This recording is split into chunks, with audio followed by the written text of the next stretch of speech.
From being unbeaten in 19 fights up until 2019, to desperately needing a win against Dillian Whyte to prevent his retirement, here's all you need to know about Anthony Joshua's career downfall.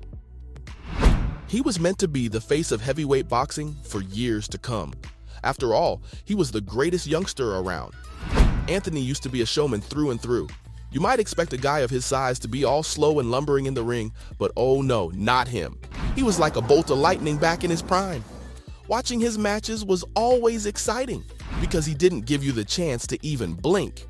The man's fighting technique was nothing short of spectacular, and he was one of the most entertaining boxers, so it was no surprise why people thought he'd be the best for years to come. And up until 2019, he had a perfect 100% KO record, 19 fights, 19 knockouts. You were guaranteed some heart-pounding action every time he stepped into that ring. I'm talking about the kind of excitement that rivals the great Mike Tyson and Manny Pacquiao. They all became superstars because of their electrifying fighting styles, and Joshua was cut from the same cloth. The young prodigy started boxing at the age of 18, back in 2007, and he only got better with time. Just 5 years after making his boxing debut, Anthony was competing at London Olympics 2012, and he walked out with a gold medal. After that, he destroyed legends like Vladimir Klitschko. The man was speed-running his way to the top and was totally unstoppable.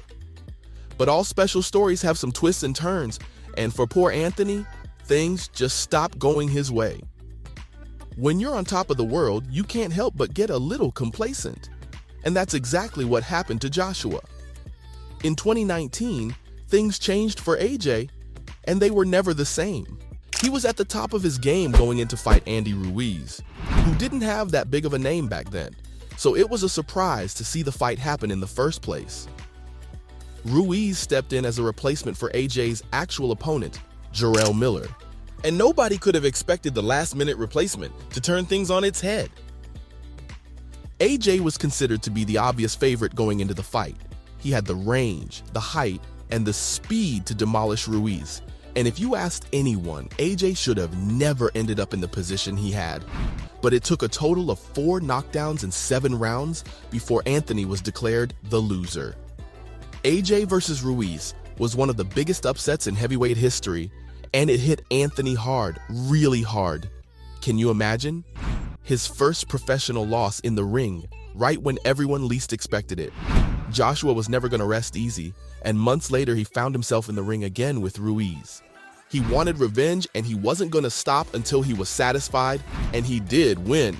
But even though he was the last man standing in the rematch, you could tell things were different.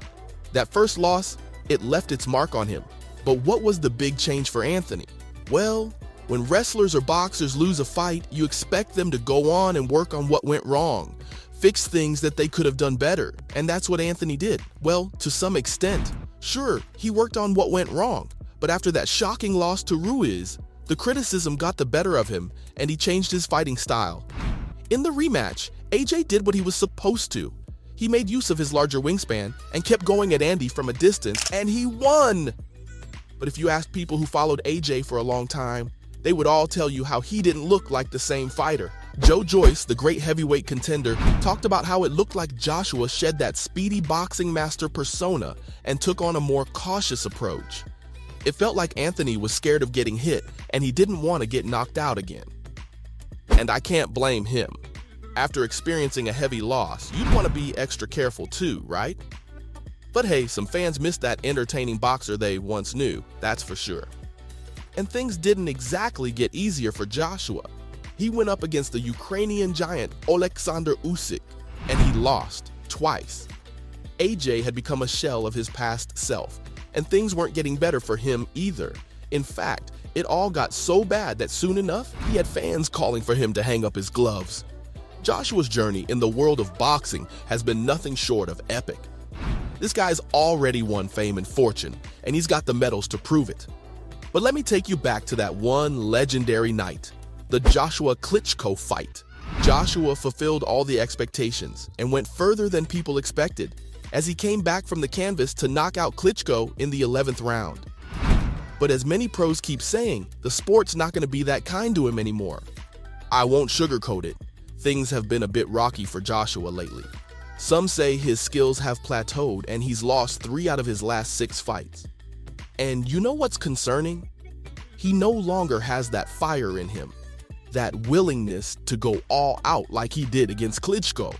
Even changing trainers didn't quite do the trick. His last fight was a bit underwhelming, and boxing analysts were quick to point it out.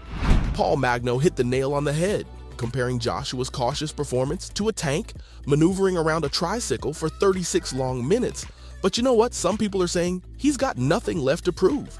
And the truth is, boxing can be brutal on a fighter's body and mind, which is why he doesn't need to keep fighting. He's already done his part for the boxing world, and he should retire while he still has some legacy left behind. But AJ's not going down without a fight. He's on the verge of going up against Dillian Whyte. The 2 heavyweight powerhouses are about to collide in an explosive showdown at the O2 in London on August 12th. They already went toe-to-toe nearly 8 years ago, and let me tell you, it was a show-stopping fight. Joshua, the 2-time unified heavyweight world champ, snatched the win with a jaw-dropping 7th round stoppage. It was war, an all-out brawl that had everyone on the edge of their seats. But here's the thing, something feels different this time around. The hype, the excitement, it's just not hitting the same levels as before. And can we blame anyone for feeling that way? AJ isn't the same guy he used to be. He used to be this social media sensation, a world-class fighter, and now it's like all of that has faded away. Still, the man still got some fight left in him. Just recently, he bounced back with a convincing win against Jermaine Franklin, and man, was it a sight to see. Under the guidance of his new trainer, Derek James, he's determined to prove he's still got what it takes, especially after those tough losses to Usyk. He still thinks he's got it. But how high are the stakes for Anthony going into this fight? Well, this rematch between AJ and Dillian is about to be a whole lot more than just a battle for bragging rights. Oh yeah, it's got the potential to catapult one of these heavyweight warriors back into the spotlight, and that's just what they've been looking for. But with great opportunity comes great risk, because a loss for either of these fighters could really set their careers back. Seriously, it has the potential to put them on retirement's doorstep. Don't get me wrong, I'm not saying it's game over, but climbing their way back to the top of the division would be really hard. Joshua's got his sights set high. He's ready to get back into the ring 3 times this year and show everyone what he's made of. But facing his arch nemesis Whyte, again has the potential to mess with all his grand plans for 2023. Sure, AJ may be heading into this rematch as the favorite, but the pressure, oh man, it's gonna be intense. He's got that big bout with Deontay Wilder in Saudi Arabia hanging in the balance. That's a huge opportunity to make a comeback in the heavyweight division, but a loss to the body snatcher, and Wilder might just pull out of that potential clash. There's a lot that AJ needs to look out for in this next fight, and only time will tell how it goes. So there you have it. From desperately needing a win against Dillian Whyte to prevent his retirement, to being unbeaten in 19 fights up until 2019, that's all for Anthony Joshua's career downfall.